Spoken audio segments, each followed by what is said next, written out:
G'day fans of the PPL, it is the Verd here, and welcome to the first week, well actually technically it's week 0, of the Pokemon Premier League's power rankings for the D1 League. I'm of course not alone, I'm joined here by TrevCL. Yo, what is going on, guys? It is your boy TrevCL, and I am very happy to be here with Verd, ranking these very powerful D1 squads of the PPL. So obviously guys, all the drafts are complete, and our job basically every week is going to be to rank the teams. Now for the first week, we're more ranking it on draft, potential history of the player, because we know a lot of these guys really well, so there will be a lot of, not really favoritism, but like we know their style, so we're going to see if the drafts they've done fit with their style, rank them initially at the start of the season, then obviously as the weeks progress and their battles happen, we will shift our rankings. And yeah, I'm very excited for it. Cho's very excited for it. So I think without further ado, let's crack into the current bottom four that we have. And I guess one team that we can both agree on being currently at the bottom. So one thing I guess I want to point out is that when it comes to rankings, Trev and I think that every team is very good. Like all the teams are very, very solid. But obviously there has to be a bottom team, there has to be a top team. That's just the way it is. But it has been very difficult to rank these teams. But the main issue with the Southampton SS was, don't get us wrong, like their team is balls to the wall, like very good offensively. Like it's going to be a very hard team to wall, but the major downsides that we've seen are the lack of a switch-in to ground type moves at all. There is no resist on the entire team or immunity, and also the fact that if Excadrill and Sableye get weakened, it opens a lot of doors for a lot of coverage mons such as like fighting and poison types. So yeah, not exactly ideal team. Anything else you want to say about the team at all, Trev? It's also like pretty super slow. Like Electabuzz is fastest at 105, and Manaphy at 100, Kyurem at 95, and then pretty much it's just like X0 Blaziken at like 80 plus, and then like slow mons like Amoonguss, Minkus, Sableye, Sylveon. It's a very slow team, and slow isn't a bad thing. Like it's not like a super bad thing, but when it looks, I'm pretty sure nothing on his team learns Trick Room. No. So like basically he's gonna be relying on Rain Dance Manaphy a lot. I feel Z Rain Dance, and also Scarfers. He's gonna probably have to pack at least 1 to 2 Scarfers a week to make up for his lack of speed for sure. Indeed. Moving on to I guess the next two teams, which we both have kind of in different orders, but I guess we both kind of see them in the same light since they're both down near the bottom. We have the Norwich Skitty, who have an alright draft. Again, it's one of those drafts that I see it a lot when I analyze. It's one of those drafts where basically they've got a lot of good mons on the team, but there's just not a lot of synergy. Like the fact that it's just, I'm not a huge fan of it. Like, there's a couple of cool offensive picks. Like, obviously, speed-wise, it's a big improvement from the Sneasels for the fact that you have Kartana, you have Ape, you've got Mega Beedrill. But defensively speaking, like, he has definitely a few holes, I feel, in this team. And I guess one of the biggest issues of the entire team is the fact that if Necrozma isn't running rocks for the week and he wants hazards, he's going to have to use it on Ape, and obviously that can mitigate Ape a little bit into what it can do, so I don't know, it's a bit clunky. Also, I believe Togekiss is his only form of hazard removal. I know Beedrill gets it too, but let's be real for a second, guys. So, you know, obviously, maybe having a spinner could have been a bit more beneficial, but what do you think, Trev? Well, definitely one thing to point out is that he picked up Ursaring for 4 points when he actually had 5 points, and Steelix was around at 5 points. That not only could have given him a third rocker that's like probably better rocker than Infernape from game to game, but also would have given him a defensive steel type to use for his Fairy Dragon Steel Core, which his Fairy Dragon Steel Core, like his Kartana, Togekiss, Goodra, that's pretty alright, but like there's a big drop off from Kartana to then Togekiss, and then a big drop off from Togekiss to Goodra. And then another thing I noticed about his team is just his speed tiers are kind of all over the place. Like he's got Mega Bead at 145, then like Kartana and Infernape are basically the same speed tier at 108 and 109, and then Necrozma, Togekiss, and Goodra are basically the same speed tier at 79 and 80. So like a lot of, especially in his first 5, his first 5 picks are separated into basically 2 different speed tiers, speed tiers that aren't even that useful. Like it's not like a 110 speed tier, like 110 to 115. Those are useful speed tiers to have. Like 105s, like 90s, 95s. Those are really nice. But like 80 and like 108, they're okay, but they're not like the best speed tiers to have a ton of. And then just like I don't know, defensively, his team is kind of like just is kind of forced to go really offensive because really his only two, like, I mean, he's got like Necrozma that can go defensive, Togekiss, but like Gudra's just naturally fat. It's probably going to be offensive more than defensive, and then Gastro is like an alright defensive mon. I don't know. I'm just not a big fan of the defense of this team, and I really think that Steelix would have been a very nice ninth pick instead of Ursaring. It would have fit his team a lot better than Ursaring. Yeah, for sure. I think one of the big things about the speed tiers too is it makes it a lot easier for the opponents to creep for certain things, because since everything's around the same area, it's really easy. Like, say, you know that Ape and Kartana are like 109 speed max, so you can just creep a Scarfer to base 110 speed, basically, and you've got them both outsped. So that's, a little bit detrimental there. But we are going to move on to the next team, I guess, that you've got a little bit lower than the Skitty. I've got a little bit higher than the Skitty, which is the Ballant Bills. Now, when I first saw the start of this draft, I thought that Will had kind of gone back in time to the days of early XY format with his draft of, you know, it looks very, like, classic, I suppose, when you look at all the new mons that we have in the new meta. It's interesting seeing a blast of the past. I think his first few picks are really good. I think the one thing we can definitely say about this team is it's a good defensive team. Defensively, I think it's okay. I guess where I have my issue is on the offensive side. Obviously, Mega Pinsir is Mega Pinsir. Like, it's a fantastic offensive mon. But other than that, a lot of his team not only lacks speed, but lacks really good hitting potential. Like, other than maybe Mega Pinsir and Hitmonlee, and potentially Stoutland and Sand, he actually lacks a lot of very good late game cleaners. Hitmonlee will require the fake out boost to do it, and if there's a ghost type, then just rip. Basculin was an interesting pick. I don't really know what it provided for his team. He already had good priority, and already had a good water type. Like, offensive water type wise, I don't really see him using Basculin that much. I don't see it being useful. It's also just slow. That's, I guess, the other thing is that aside from Stoutland and Sand, Raichu and Mega Pinsir are obviously like clearly his two fastest mons, and then everything else is quite a way down. I think Hitmonlee hits 87 off the top of my head. Speed. Yes, yeah. But yeah, other than that, it's just the defensive side of this is great. Don't get me wrong, the defensive side of it is fantastic. I'm just not sold on the offense. What do you think? Well, I feel like if he could have gotten some better offensive picks, like maybe he could have waited on Skarm like a round or two possibly, and then like picked up some more offensive threats, so he wouldn't have had to gone like with his offense in the later rounds. But the problem with only having Mega Pinsir, like he's got some pretty, I would say his offense is actually pretty decent. It's not really an offense thing as more of a offensive win cons. If you look at the two teams we've gone over so far in the Skitty and the Sneasels, they have multiple offensive win cons. You know, Z-Rain Dan's Manaphy, Scarfed Excadrill, like maybe even Spec Sylveon. If you look at the Skitty, they have like, you know, possibly Double Dance Necrozma, Scarf Kartana, or the SD Timid Speed Boost set, like even Ape. But like if you look at his, it's like Mega Pinsir is the only one that's going to have be consistently a win con, as a lot of his other possible win cons are going to be on a matchup basis rather than just, oh, this is a really good Pokemon that doesn't care about the matchup. It can just do a lot of work no matter what. That's my main problem with the team. Yeah, for sure. But we are going to move on to the next teams, and again, it's two teams that we have differently, but we're not going to discuss both at the same time. We're just going to take our time a little bit to discuss each team there. So I currently have the Melbourne Victory Star here. I don't mind the team. We were actually discussing this team a little bit before recording, and I guess the big issue for me is that defensively speaking, it's not great. Like, the fact that you're relying on Tapu Bulu to actually also double act as a defensive grass type is instantly an issue. Like, Bulu should be used quite freely. It shouldn't be just locked down to being like, well, most of the time, if I need a way to like resist grass moves, like I'm gonna need Bulu. It's not resist grass, but like defensively grass typing, Bulu is pretty much it.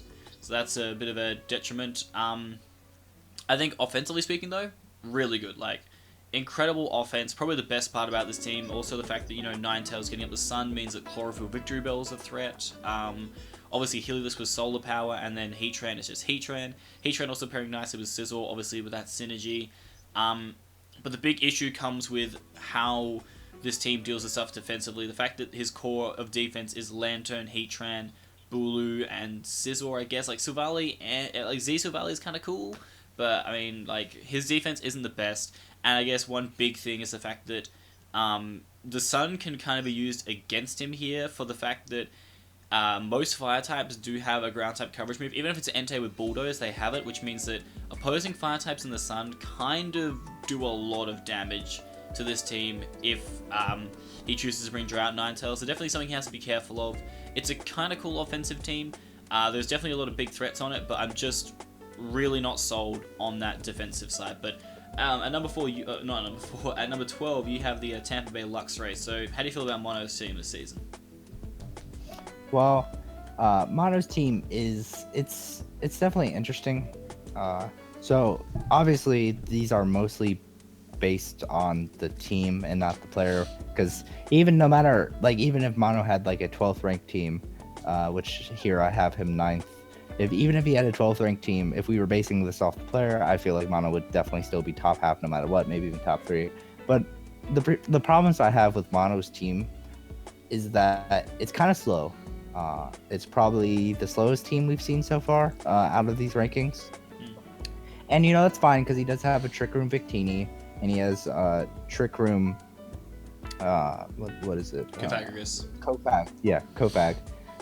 But, like, I don't know. It's his offensive things are probably going to have to go scarfed if he's not running Trick Room. Like, Victini, Hydreigon, like, those are his fastest things outside of Hawlucha, which Hawlucha, it's a hit or miss Pokemon. It's either going to get like 10 to 15 kills in a season, or it's going to do absolutely nothing. So if he can't rely on his success as a team is going to come off, well, first of all, can he retain his, excellent plays that he usually makes during the season? And 2, how big is Hawlucha going to be for him? Because if Hawlucha doesn't pull its weight, then he's going to be kind of doomed against teams that have like a lot of stuff that's faster than 100 or higher. And he does have really good bulk, like Mega Venu, Gliscor, Klefki, Kofagrigus, Licky, Swampert. Like, I mean, a lot of his team is defensive, and even like Victini and Hydreigon, he's got a lot of bulky stuff on his team. But I don't know. I just feel like his team is just a little too slow to work.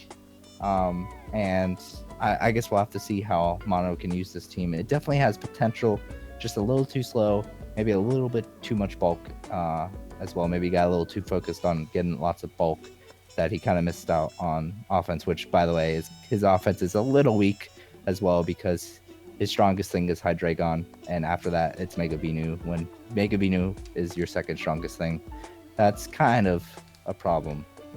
Did you just completely factor out Victini as an offensive threat? Okay, well, I'm talking base stat wise. Victini can obviously nuke things with specs and band, but like base stat wise, when Mega Venu is your second strongest Pokemon offensively, off base stats. I mean, you can't always go off base stats, but like. No, I get what you mean though. It's kind of yeah. This also shows how much I'm used to doing other rankings, because I totally just said 12th team, but it's clearly 12 teams actually in this division. So. Mulligan on my part, but we are going to move on to the next group of 4 that we have here, and funnily enough, we both have a team here that we've currently got ranked 8th and 5th, respectively, in completely different orders, so I guess we could talk about those to start with. So obviously I have the 2 Cannons down in 8th, and you have the Staraptors down in 8th, but we both have them respectively up in 5th, so I guess if you want to first, you want to talk about maybe why you've got Jolt down low? All right, so the reason why I have Jolt this low, let me get to his team, is that, he's got a good mixture of offense. He can go offense, he can go defense if he wants. He's definitely got the bulk. I just feel like quality-wise, like, his Mons aren't, like, too great. Like, Clefable, Thundy-Eye, Dickersby, that's really good. Decidueye is that was a pretty quality pick. I am a big fan of Registeel, but I'm not a huge fan of his last half of his draft. Like, Mega Slowbro, I'm not convinced is very good in the format at all. I think if it didn't have to Mega first turn, I think it'd be amazing. Maybe even ban worthy, possibly, on the cusp.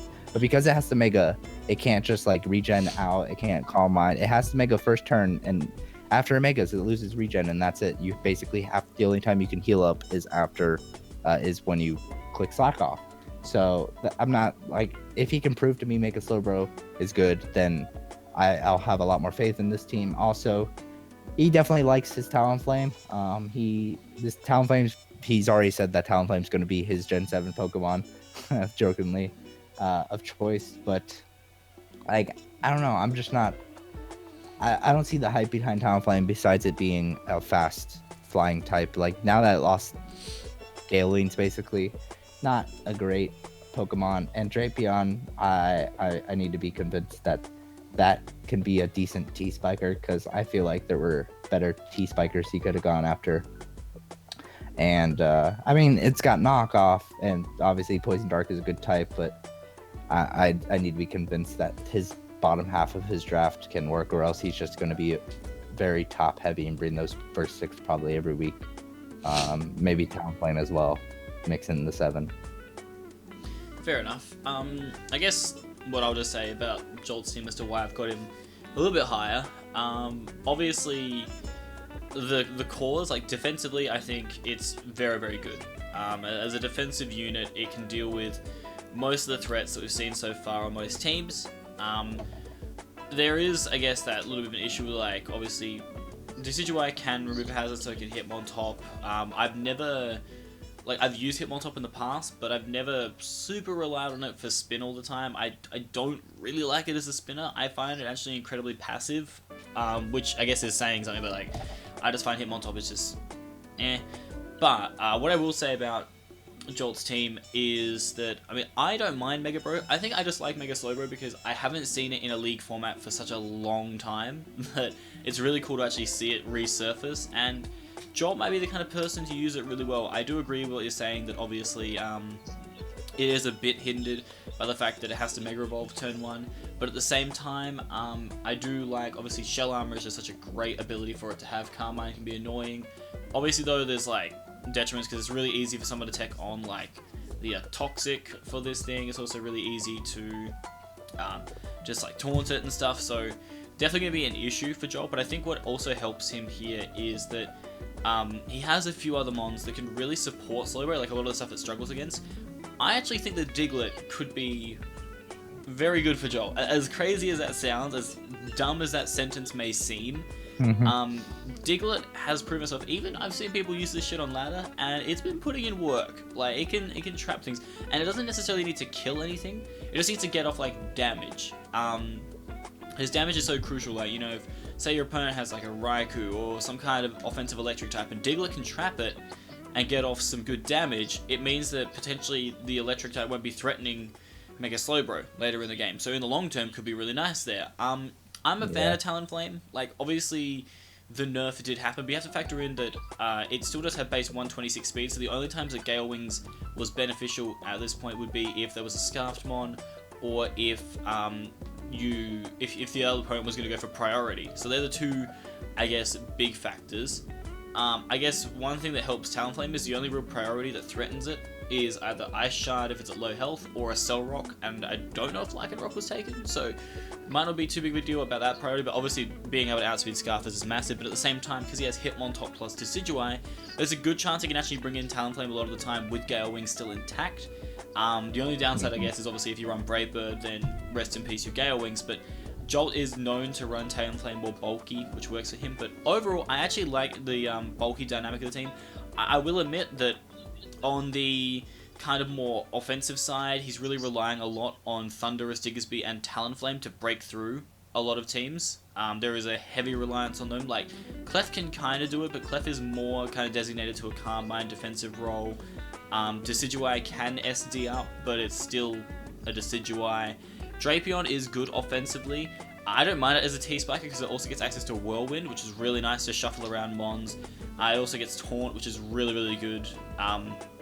Ordino's okay. I feel like you could have maybe picked something different than Ordino. He already has Clef as a potential Wish Passer. I just feel like it's wasn't really needed at this point. But overall, I know Jolt pretty well. I know that he can work with this team really nicely, and I can see him doing quite well with it. But I have blabbered on for far too long. We need to hear Trev talk again. So let's talk about the Canberra Toucans here. What do you think of Trev's team? All right. Well, Trev obviously had a very good first pick in Celesteela. I am a big fan of Celesteela. It's definitely a good Pokemon, definitely a first round pick. I'm not too sold on the Arcanine second round pick. That's like one of the draft picks I'm like kind of on. Like Arcanine's definitely a good Pokemon, but I felt like something like that was still available at the time, like, you know, Mega Charizard X, which ended up going to Shoddy. It would have been an amazing fit on his team as, like, you know, that's, you know, fire plus steel, and then also, you know, that's a dragon in your possible fairy dragon steel core. He still ended up with obviously a very good team, as I ranked him 5th. You know, he's got Z everything Crocodile, which that's kind of spooky with Z bulk up plus power trip, or Z power trip plus just regular bulk up. Very scary. Serena, I'm a big fan of. It kind of gets walled by certain dual typings, which are kind of common, like Scizors, Bug, Steel, and like just some other examples that I can't really think of off the top of my head. But like, since its coverage is limited to Fairy, Grass, Bug, and Fighting, it's kind of hard-walled by a lot. So, you know, in some particular matchups, Serena can be a very good offensive pressure mon, and some matchups it's so bad and so set up, you know, fodder that it might not even be able to be brought. But then he also has Latias the Defog, which, you know, I believe his Fairy Dragon Steel Core is Celesteela, Latias, and Primarina. Does he actually have? Does he? Okay, Primarina. Okay. So, you know, that's a decent one. Definitely not the best, but Primarina, I'm excited to see how it's used, because definitely Specs Primarina is a terrifying threat. You know, dual screens Primarina has a use, and his entire team can benefit from dual screens, as like Serena, Latias, and Primarina are actually all pretty good dual screeners for Z, like setup mons like Z Terrakion, Z Crocodile, and Autotomized Celesteela. So definitely very scary. And then you've got the god Togedemaru, who, you know, if you click Fail Stinger, that's basically a kill every time you come in. So yeah, and then Spike plus T-Spike support with Quillfish. So he definitely has a very nice team. Definitely not as good as the 4 people that I ranked ahead of him, because they just have pretty much almost everything I see that I like in a team. But Trav definitely is very close to having a top 4 team for me.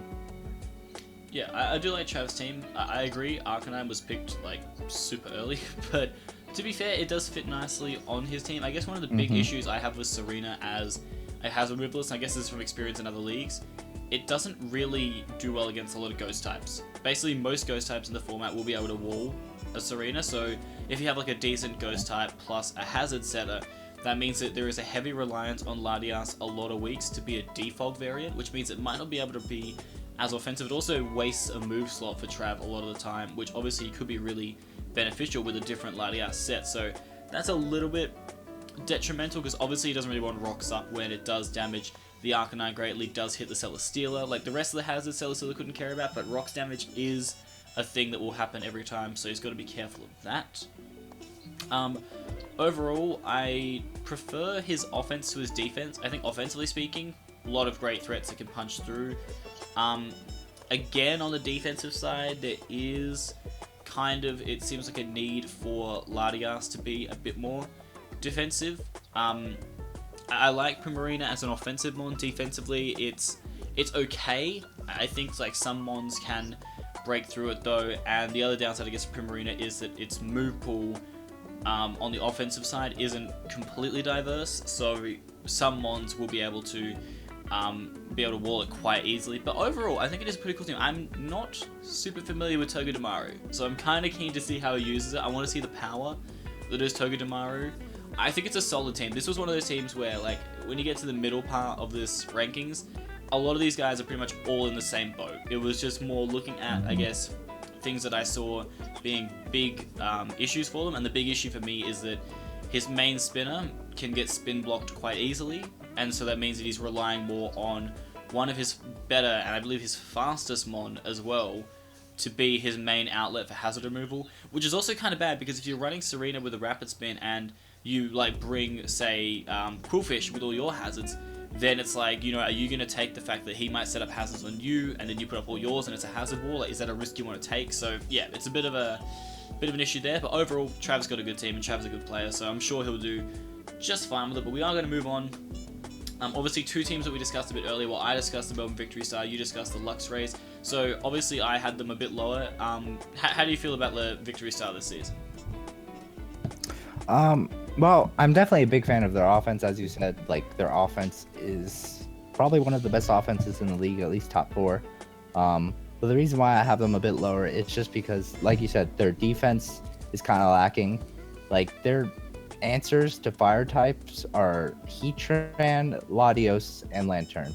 Now, out of those 3, Latios is probably actually the best one just because it has access to reliable recovery and roost. However, Heatran, while it's immune to fire, a lot of fire types can run either like Earthquake, or they get like fighting coverage, or, you know, honestly, if they're like special fire types, they can even get like Focus Blast most likely. And it wouldn't be that tough probably against this team since they're already fire types, they're already hitting Bulu's ×4 weakness. They don't need to worry about that because they're hitting super effectively. Scizor is obviously getting hit by fire moves.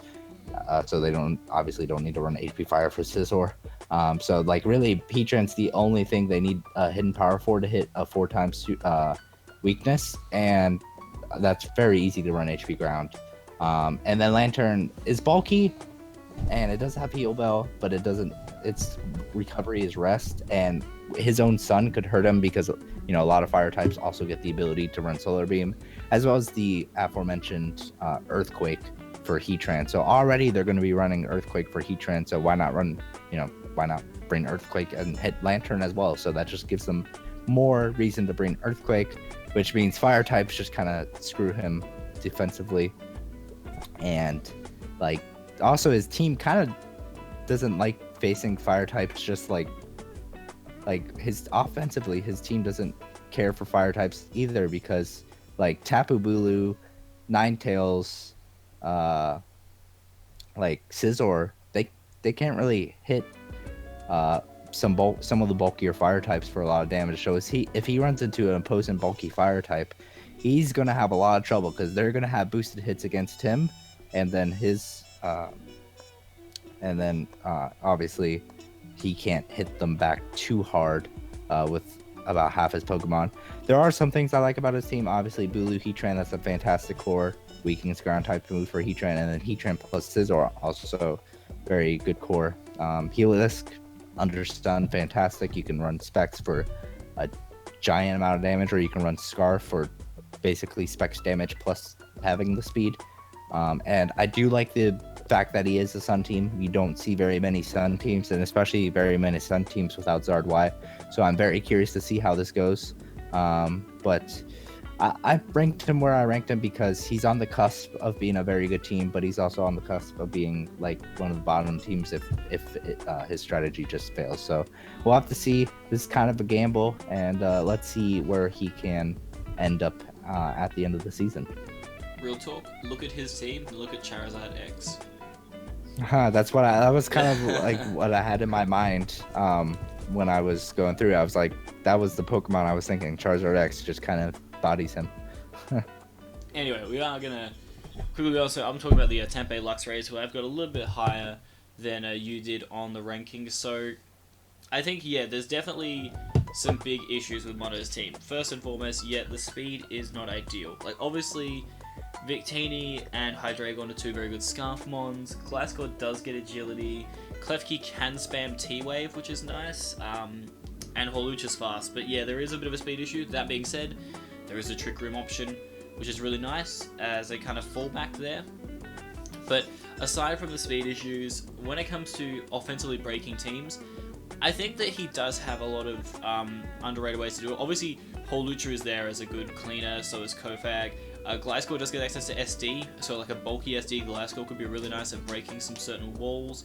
Megavinu does get access to SD as well. Not saying he's going to run SD Mega Venu, but it's also just really good at breaking walls because of the fact that it can leech seed, get a lot of health back, and Venu is able to pretty much beat most of the grass types in the format by itself. So Leech Speed Spam is nice. Hydreigon does get Taunt for bulky walls to break through things, and Victini is Victini. So breaking teams, I don't think it's going to be a huge issue for Mono. I also like how Klefki has obviously the spikes on the team paired with a really good spin blocker and Kofag. Like a lot of spinners in the format are not able to break that, which is nice. I don't know. What I would have liked maybe better for this team, just looking at it potentially, is some kind of Pursuit Trapper, because bulky Psychics are kind of annoying. Like if you go up against ones that can set up like Carmine, like if you're looking at like Necrozma or Reuniclus and that, then Kofag isn't really able to break them as efficiently. Also, they kind of wall out Mega Venu, they can wall out Teeny, and then your only reliable way of dealing with it is Hydreigon. But if he was able to Pursuit, that'd be really nice to take care of it. Taunt can do a bit, but not too much. But I don't know, that could be an issue for him. I do like Licky Licky. I think, it's a very solid wish passer for the team. Also, access to knockoff is great. Swampert, I've never been a huge fan of. Like in format, I prefer Seismitoad, but obviously Seismitoad was taken by Shardy, so can't really do much about that. But it's still okay. It can, it can do some jobs. It pairs okay with Venusaur, but I just feel like Gliscor is a much better ground type for his team, and I don't think Swampert is a great water type overall. I think he might have been better just going with a different water type, but overall, I still think it's a really solid team. There is definitely a lot of offensive pressure that he can do, and he doesn't have a lot of stuff that he can't deal with. Like, I still think maybe bulky Psychic types could be a slight issue for his team, but we'll see how well he deals with those as the season progresses. But we are going to move on to our next teams here, and I guess one last team that we can discuss in this little area here are the West Coast Wingulls and the Seattle Onyx. So you currently have the Wingulls there. I think it's smack bang in the middle. I think that's 6 or 7. I'm trying to look at the sheet here. I think it's 7? I think. Or was that 6? No, I have 6. 6. That's 6. Yeah, we got 6. I have my numbers mixed up there. But yeah, you have the Wingulls at 6. I have the Onyx at 6. So what do you think of the Wingulls lineup? All right, so the Wingulls, obviously their plan is obviously you can get from the very first 2 picks, Bolt Turn, with Thundi T and Mega Scizor, and then they also have like Minshao, Vesprit, and Liepard. So definitely a very Volt Turny team. Toxapex third round, that could either be a really good pick or that could be very dangerous for him, because I've found that if Toxapex isn't played well in a game, it's actually the worst Pokemon on a team because it can just be complete setup fodder. So Paul needs to make sure he plays really well with that Toxapex if he wants to rely on that as being one of his best walls on his team. Donphan can go either way for me. It's a good rocker. It's a pretty decent spinner. Obviously without Custapberry, it's kind of hurt because Custapberry was a very, very nice niche that it had, but without that, it obviously doesn't take too much away from it because it wasn't like its premier set, but like it still was a nice surprise that you could catch off guard, catch people off guard with. So we'll see how Donphan does. Mienshao, I don't know. Mienshao just seems to underperform every time I've seen it drafted, but maybe Paul can work with that. It is a very solid fighting type, and definitely does fit his team very well. One problem I see with his team is his fastest thing is Liepard, which has kind of been a problem throughout the entire drafts we've gone over, is speed. There hasn't been very many speedy teams. Like a lot of the team's top speed tier is like, there might be like one Pokemon really fast, and then a lot of Pokemon that go below that. Paul's fastest thing isn't even base 110, it's base 106. So base 110's against him, he's either gonna have to run a Scarf, or they're gonna have a lot of fun against him. One thing to note is that he does have like Z Garchomp everything, so like that could be kind of cool. I believe Z Sandstorm isn't banned, so as long as he's not used, I believe Sandvale is. So as long as he uses Rough Skin plus Z Sandstorm, like that could be a very good sweeper late game with SD, as you don't need to rely on being under 25% to get the +1 speed. Z Mesprit, that's cool because Mesprit obviously gets a lot of coverage moves offensively. And Z Thunder's T, obviously, once you set up an agility, you click a Z move and you kill something. So that's probably going to get a kill per game at least.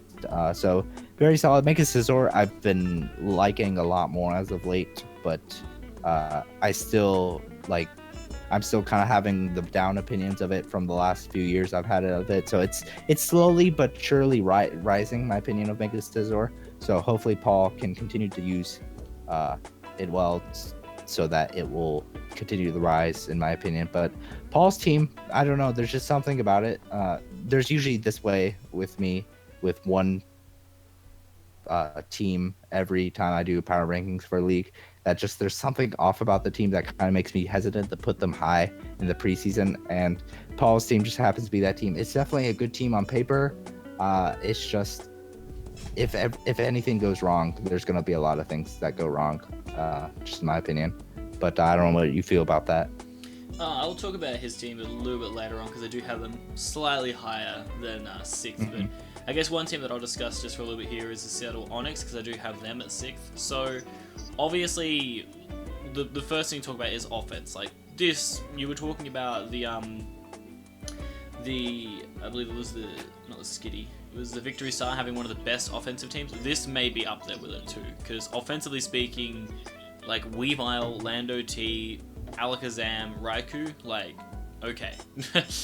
The only downside of investing this much into the offense in this team is the fact that the defense has taken a pretty severe hit, in my opinion. So, Dhelmise, I've been seeing it being used. I don't mind it as a spinner, but as a defensive Pokemon in general, I'm not a huge fan. It hasn't, like, defensively, it doesn't work. I don't think so. Like, I think that it requires far too much, like, wish support and that. I think it's much better as an offensive mon, whether it be Assault Vest, even Banded, like, that's cool, but as a defensive mon, it's only really good for potentially taking a ground type attack and maybe being a spin blocker. That's about it. Like, it's just not the best. It's a good defensive typing, but it's just not the best defensive move pool, I suppose. Cobalions not bad. For this team, obviously Volturn with Raikou plus Lando, so that's good. But when we get down a bit further, it is where things start to get a bit So Blastoise as a spinner is okay, but like I was saying earlier, most ghost types are going to be able to wall it. I know it gets Dark Pulse, but most ghost types don't really care, because they have decent Spadef, and Blastoise's special attack without Mega Evolution and Mega Launcher is not the best. So as a bulky water type, it does deal with a lot of fire types, but at the same time, it's very prone to things like Toxic. It does get refreshed, but obviously also, since it's sort of the Z-Mon, it can't use Z-Refresh, which is a bit unfortunate. See, it's a little bit passive there. Diancie and Omastar, I don't know about Diancie. Like, this team will only benefit from Trick Room with potentially Dhelmise. Like, nothing else really benefits from Trick Room, so I don't know why Diancie's there. I think if he just picked any other low-tier fairy type, it would have been a lot more beneficial for him. I don't know what ones would have been left. I don't know if Aromatisse was still around. I think it was at that point, but I just feel like there could have been a much better pick there than Diancie, because obviously then he went and got Omastar, which is a much better rock type. It gives him great hazard support and all that, so I just feel like Diancie was a bit of a wasted pick. I don't really see it doing too much in this team. Ditto's really cool, and I mean Jigglypuff's Jigglypuff, but yeah, I think that offensively speaking, it's great. I just think because he spent so many points on his offense, I think it's hurt the defensive side of his team. He's going to have to be forced to run Lando a bit more bulky in a lot of games. Z Everything Raikou is pretty cool. I like that. Like, definitely got some cool options. Maybe Z Everything Lando T could have been better, but that's just maybe debatable. I don't know, like, that's just more me. I still also like Z Everything Blastoise for the defensive aspect, because Z Refresh not only is basically like a full restore, heals your status, and fully heals you, so it gave him, like, recovery if he needed it. But overall, it is a very, very scary team. Offensively speaking, you're going to break through a lot of shit, but defensively, not a huge fan. But anyway, we're going to move into the top 4, and obviously at 4th you have the Onyx, so I guess any rebuttal to what I've just said? Well, my thing is that, like, yes, he put a lot of investment into his offense, but for good reason, as now his team, I feel like his team is arguably the has the best offense in the league. Maybe up there with Shoddy, who we'll get to within the next 10 to 15 minutes, hopefully. But like, he's not like desperate for hazards. He's got like 5 rockers, I believe. One of them is a Jigglypuff, which he keeps on talking about, so I might have to slap him. But you know, he's got 3 pretty reliable rockers, and then Amistar, which can set up all hazards outside of Sticky Web, and then Jigglypuff, which, you know, is a meme, but you know, rocks are rocks. So unlike a lot of teams, he's not worried about hazards at all, in terms of offensively setting them up. And like defensively, like, sure, he doesn't have a defogger, but he does have 2 pretty decent spinners. Honestly, I think he's got probably both of like top 15, top 20 spinners in the format. I'm a big fan of Delmize. I think that's like a top 5 or top 10 spinner. Blastoise, not quite so much, but it's still a pretty good spinner. I'm a big fan of his speed tiers from Cobalion on. Like, outside of that, he kind of messed up his speed tiers. Like, basically when you go to Cobalion, it's then to Lando T, then the Blastoise, and then it just kind of goes downhill from there. But like, yeah, I just think that he has the offense to beat in the entire league. So while his defense isn't that great, he can probably just run hyper offense and beat his opponents anyway, because not only are his things very fast, but they're very strong and have setup. Especially Lando T. I think Lando T is a top 5, top 10 Pokemon in the format with Z moves. And since it is one of his Z-Mons, obviously, Z Fly, Z Earthquake, Z Stone Edge, all are going to be coming through for lots of damage. And then finally, I think the counterpiece, or the very good piece to his team that completes it, is Ditto. Because here's the thing. People can't really wall his offense very well, because it's got strong things. Everything on that offensive team gets set up. So they're probably going to have to run offense of their own, and probably have to run setup of their own to beat it. And then that's where Ditto comes in and just steals all of their boost. And like, you can't, it's very hard to bring setup against a team like this, but you have to bring setup or you might lose to its offense. So it's kind of like, it's a catch-22, you know, and that's why I really like his team. Obviously, I think there's teams a bit more well-rounded, and obviously we'll get to that within the next few minutes, but definitely his offense is pretty much unmatched, and I feel like his offense will be enough to where his defense won't really hinder him too much. Yeah, that's fair enough. We're going to move on to the next 2 teams. So a team I have in 4th and a team we have in 3rd is the Cleveland Bros. I honestly think this is probably one of the better Rain teams that I've seen in format. I think offensively it's amazing. Z Tapu Koko is really nice.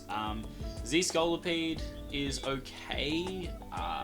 Maybe would have potentially gone with Z Kingdra. I think could have been better, especially in Rain. Being able to like Devastating Drake and just get through some kind of wall would have been really nice. But regardless, Z Everything Hariyama is kind of cool. I kind of like that.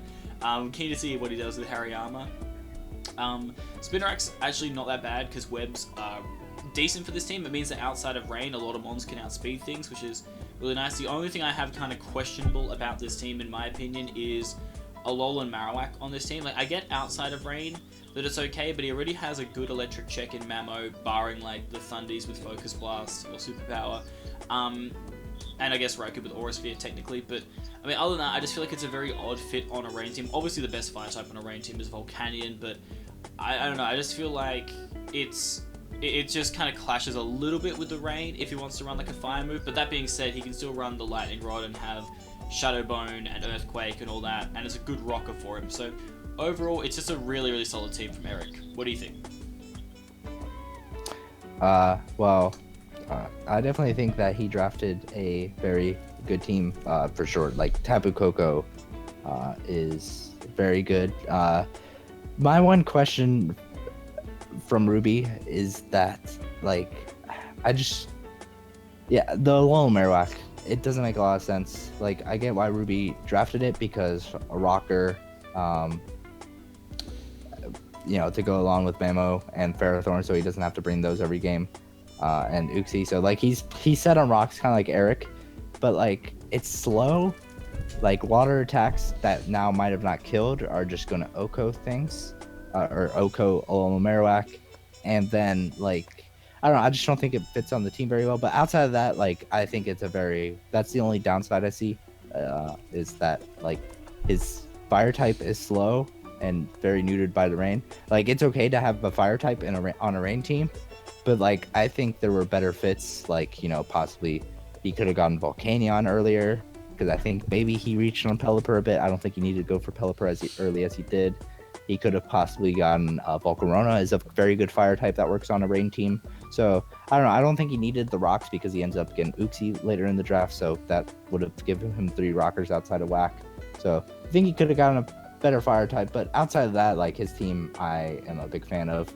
As much as people hate round 1 Tapu Koko picks, like Tapu Koko was going to get picked early on. So I don't see the problem with picking it round 1. If somebody else is going to pick it round 1 and you want to draft it, then just draft it round 1.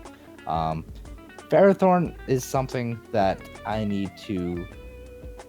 not a big fan of. I've used it myself a couple times, seen it used. I don't see the appeal, but definitely on a rain team, that's where it's going to thrive the most. And, obviously as a rocker and a spiker, providing for stuff like Tapu Koko, Scarf Mamoswine, Specs Kingdra, very cool. Unlike you, Bird, I'm actually I get the Z Scolipede pick a lot. Like I actually like it a lot better than Z Kingdra, just because Scolipede has a lot more coverage, and a lot of its coverage is like its stab is Poison Jab, which is kind of weak, so that powers it up. Its other stab is Bug, which is Mega Horn, which is inaccurate, so you can hit your super powerful Mega Horns. And then you've got like stuff like Rock Slide, Aqua Tail, which Z Aqua Tail in rain, that's gonna be crazy. Super power, so that you don't need the drops with the Z move. Z Earthquake, got a lot of stuff definitely. It'll be interesting to see where he ends up in the season, because rain team last season and Kelly's Torterrapins basically came very close to winning the championship. It took a late season surge from Mono to usurp the title from Kelly, but we'll see how this new and improved rain team will do this season. See how far Ruby can get. Yeah, for sure. So the team that I currently have in third right now, that you were kind of talking about a little bit earlier, is the West Coast Wingulls.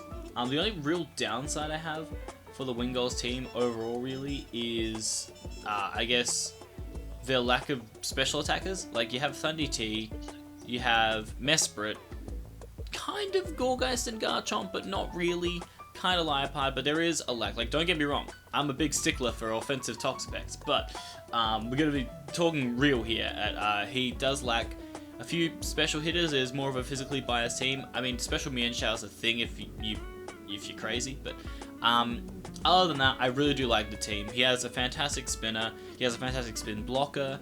He's got some excellent sweeping opportunities. Like Sizzle plus Garchomp is just very good at late game cleaning. So is Thundy T, obviously, with the dual dance set, or even just agility. He's really nice. Z Everything Garchomp, like you said, is so good. Z Mesprit's great because its move pool is probably the most diverse out of anything on his team, so that's awesome. He has really good momentum usage as well. Like, he can U-turn around and get into certain things that he needs to break teams. Yeah, not having Cussap on Donphan sucks, but AV is still really good. Berries are still really nice for it. Or even just a banded Donphan can just rip through a lot of teams. So definitely still has some possibilities there. I do think it's a really just very solid team. There's obviously maybe having a few more special attackers could have been nice for it to be able to, I guess, break through both sides of the walls, but overall, I do see it being a very top-tier team that's going to be very hard to take down. But we are going to move into the top 2, because we've been talking for a while, and we need to conclude this stuff. So, at number 2, we both agreed that it should be the Meryland Torterrapins, obviously Kelly's team. How do you feel about Kelly's team this season? Wow. Big fan of basically every pick on his team. Maybe the last 2 are a little, but the last one was basically a meme pick, and I can see Lurantis having some use as a defogger and like a basically super slow version of Superior. But his first 8 picks or so. Wow, those were some pretty crazy and incredible picks that I can't really believe he got like all of them. Like Kieran Black plus Mew, that's like those are 2 first-round picks that you got. I mean, obviously it's 12-man draft instead of the usual 16, maybe even 20-man draft. So like obviously you might get a few more picks that won't go in the first round that probably should have, but that's crazy. Like Z everything Mew, like you don't know what to expect from this Mew. Like it could bring anything out of the bag. It could baton pass anything it wants to. Any boost it gets from any of the Z moves it uses. It can go offensive Z moves. So like, and with its coverage it has, it's insane. Z Kieran Black is also very scary as 200 base power physical ice type move is definitely nothing to sneeze at. Zapdos, I'm not a fan of Zapdos as a defogger, just like I'm kind of not a fan of Fortress as a spinner, so I'm not like a super big fan of his hazard removal, but like I think he can get by because he also then has Mew as a defogger, which Mew doesn't obviously want to be pushing the defog role, but when you have Mew, Zapdos, and Fortress, even though I'm not a fan of 2 of those as hazard removers, like I think he'll be fine when it comes to hazard removal, because that's still 3 hazard removers. And then he's got like strong stuff like Darm. He's got another Spiker, anti-Spiker, and Greninja. So that right there is pretty insane hazard stacking wise. Aromatisse for just some synergy to synergize with like Kieran Black and Fortress, Fairy Dragon Steel core wise. Pilosine for another rocker, which he only had Mew and Fortress up to that point, so that's like a pretty good pick. And I already covered Lurantis the Venipede. But the main thing I like about his draft is a lot of his things can go either defensive or offensive very easily. Kieran Black can be just as big of a threat defensively as it can offensively, as I found out through watching NPL games and playing with Kieran Black myself in the NPL. Very, very scary as a defensive Pokemon as well. Mew obviously is the most versatile Pokemon in the game. It can be just as good defensively as offensively. Although Kelly will have to watch out, make sure he doesn't use defensive Mew too much, because if he uses defensive Mew too much in a matchup where like offensive Mew would have been great, then that can be a problem. I'm a big fan of offensive Zapdos. It's a huge threat. Very strong electric type. One of the few like super strong electric types there are, but definitely one of the best.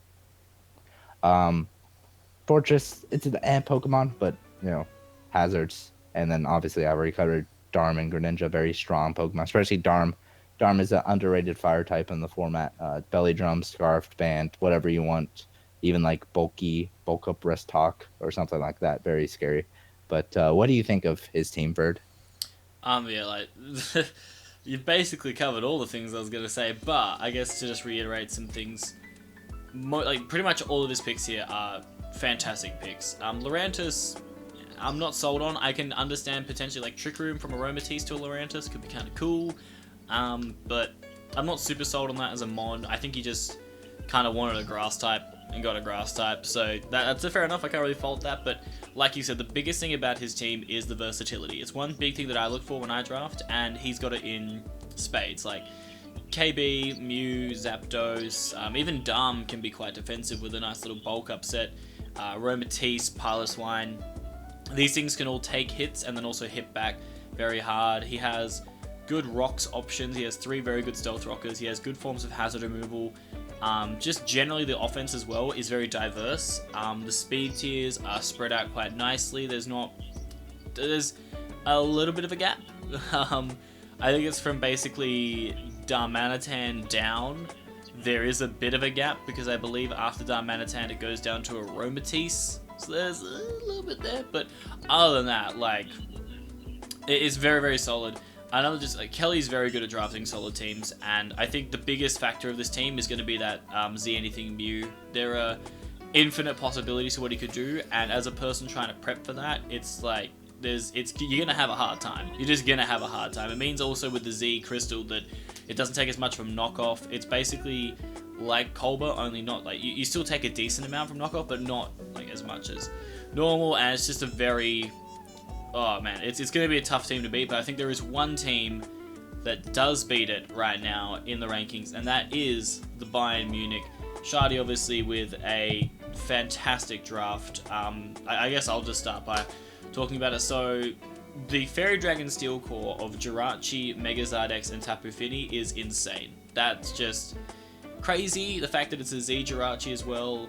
Luckily, no Omni Boost, so no Z Happy Hour today, but still Z Jirachi is very scary. Like we talked about earlier with Mesprit, Psychic types are very blessed with very good coverage, so it means that Jirachi has a lot of possibilities for different moves that it can go for. It also goes both ways when it comes to being a physical or special threat, which is great. Obviously, it can flinch down opponents, or it can, you know, be a decent Wish Passer. He does have another Wish Passer in his team, though, in Komala, so having those options is great. Zardex is just Zardex. It's still one of the best Megas in the format, if not the best Mega in the format, for the fact that it can just absolutely tear teams apart. You can easily go MVP. It's just such a huge threat. Fini's great because it supports Zard with a defog. I do feel, though, that Fini might be the weakest of the 4 Tapus, in my opinion. I feel like its move pool is just lacking, and it doesn't really do too much, but it still is a big potent threat. Like, offensively, it can be very scary with Calm Mind.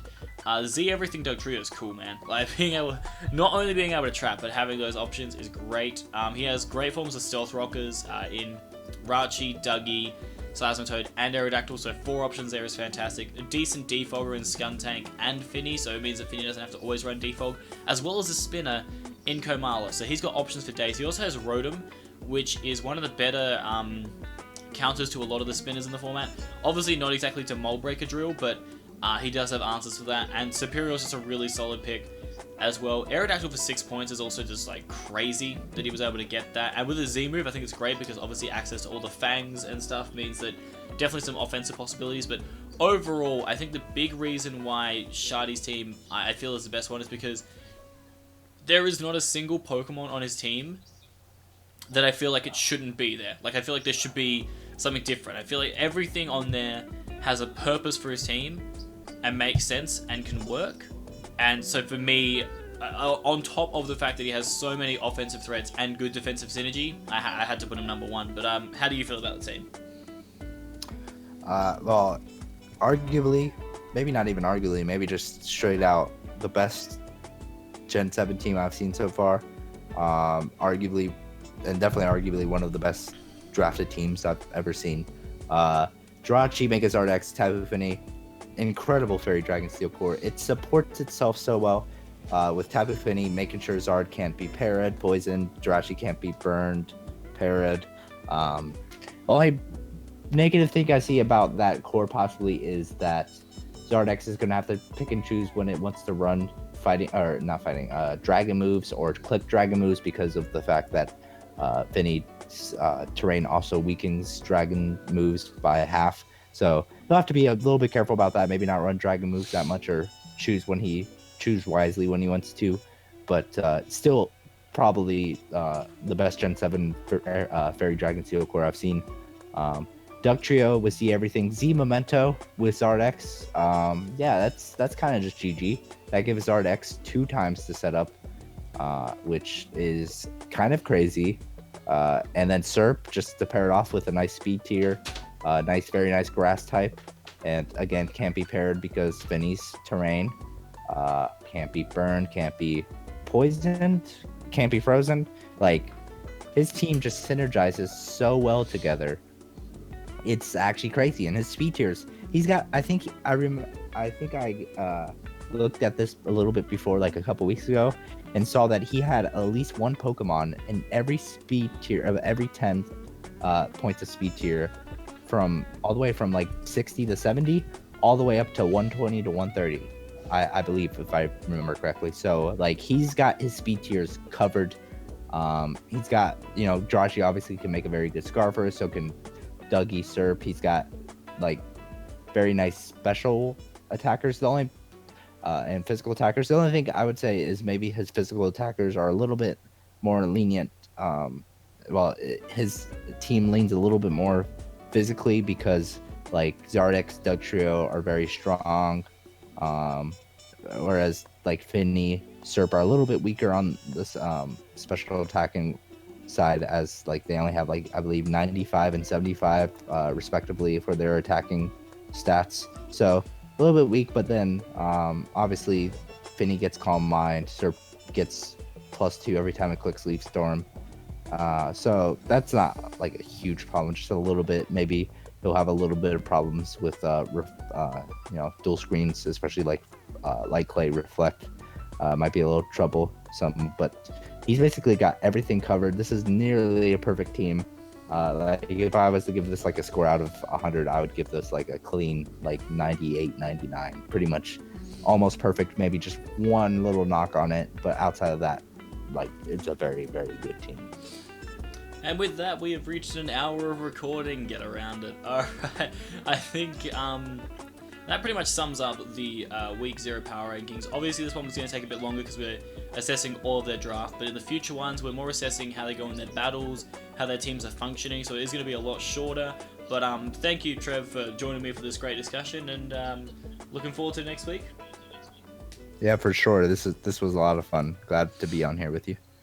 Hey. Alright, so if you guys did enjoy this video, make sure that you like it, and don't forget to subscribe to the PPL channel. I believe this is a PPL channel. Yep, all good.